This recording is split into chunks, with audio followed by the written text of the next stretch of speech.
Kag sa numero 1 sa mga balita sa Negros subong adlaw.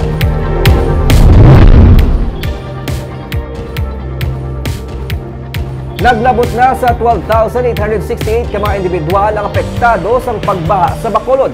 Gani magadeklara sang state of calamity ang syudad. Yari ang report.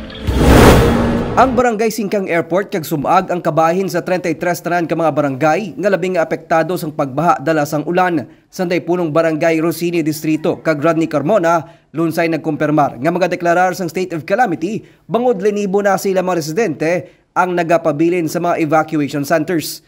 Kaina, nagsapol naman si Mayor Albi Benitez upod sa katapos ng DPWH, City Engineers Office kag DRRMO agud mapatpat ang mga radical measures kasubong sang paggamit sang pumping system kag dredging operations agud masolusyonan ang pagbaha sa syudad. Sa ato nga ginastoryahan is we will put up pumping stations para to pump out water.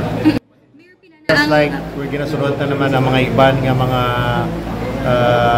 flood control systems. For example, sa Europe, Netherlands is one of the leading flood control programs nga gin-implement nila. So, sundot ang ilang success. Naglabot na sa 12,868 ka mga individual ang apektado sa pagbaha. Gani plano man sa alkalde nga ipaidalom sa state of calamity ang syudad. Amo na ang ato nga plano, ginahulatan na lang ang mga ibang nga barangays sa ila declaration. So minimum 2 na to nagambal sa akong nga ma-declare. Ano ning mga barangay? Sumag, Singkang, Panukoy.